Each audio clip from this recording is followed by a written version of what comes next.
Salve à tutti, c'est Plau. On se retrouve pour la série de vidéos classement des 7 meilleurs joueurs italiens pour la Squadra Azzurra pour l'année 2022, poste par poste. Ce classement est basé sur l'Euro 2020 et la saison en cours 2021-2022. C'est ma vision, mon avis et vraiment j'espère avoir le vôtre en commentaire.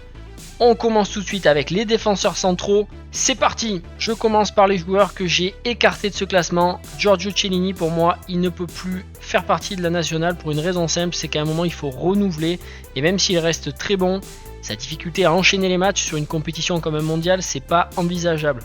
Donc pour moi, grand merci pour le travail fourni, mais il faut que la Squadra Azzurra soit capable de passer à autre chose. Il y a des joueurs d'expérience que j'ai exclus du classement, mais qui pour moi peuvent facilement faire partie du groupe si on cherche et qu'on manque de joueurs d'expérience qui font partie eux du classement, notamment Toloi, Izzo, Gianmarco Ferrari qui fait une super saison avec Sassuolo et il est un petit peu seul en défense.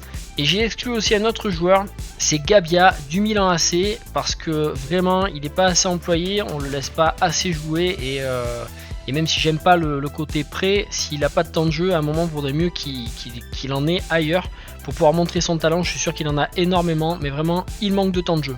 A partir de là, on peut commencer par la 7ème place. À la 7ème place, je mets Andrea Sistana de Brescia. Il a 24 ans, actuellement il joue la montée avec Brescia, il était déjà en Serie A il y a 2 saisons si je dis pas de bêtises. Et vraiment pour moi il est bourré de qualité. En numéro 6, je mets Matteo Lovato de l'Atalanta. Il a 21 ans, va certainement être prêté sous peu à Cagliari. En tout cas pour moi, les matchs qu'il a fait avec l'Atalanta, ils sont convaincants. Ce défenseur en Serie A, malgré son jeune âge, et j'adore les jeunes joueurs, vous allez vite vous en rendre compte. Pour moi, Lovato, c'est un joueur, il ne faut pas hésiter à le lancer dans le grand bain parce qu'il a vraiment de grosses qualités. À la 5ème place, je mets Gianluca Mancini, 25 ans, de l'AS Roma. Pour lui, il y a une montée en puissance qui se fait, il y a eu peut-être une petite stagnation, mais là vraiment avec Mourinho, il est en train de prendre une place de titulaire incontestable et de s'affirmer dans la défense centrale. C'est un joueur qui est assez dur sur l'homme, assez agressif, mais c'est ce genre de défenseur dont on a besoin aussi dans une défense. En numéro 4, j'ai mis Francesco Acerbi, il a 33 ans, il joue à la Lazio, pour moi il ferait partie comme ça de ces joueurs d'expérience qu'on a besoin en équipe nationale. Pour autant sa dernière déclaration sur le championnat anglais, dans lequel il aimerait vraiment aller, moi un petit peu déçu, mais s'il nous faut quand même un joueur d'expérience, je pense que même s'il baisse de régime, en tout cas je trouve qu'il baisse de régime, Francesco Acerbi, c'est une valeur sûre. Et avant d'attaquer le podium, je vous demande de laisser un like, c'est anonyme et c'est le meilleur moyen de me soutenir et de me permettre d'être vu. Bien entendu, vous pouvez vous abonner, activer la clochette pour ne pas rater les prochaines vidéos, vous connaissez la chanson, partagez. En tout cas, je vous remercie de votre soutien. La chaîne est toute jeune, elle a quelques mois. Pour le podium, le numéro 3, c'est Leonardo Bonucci, 34 ans, Juventus de Turin. Pour moi, c'est un petit peu, j'ai l'impression que ça me donne sur les réseaux, un petit peu le mal-aimé des défenseurs italiens. Alors que sincèrement, sans lui, on ne gagne pas l'Euro.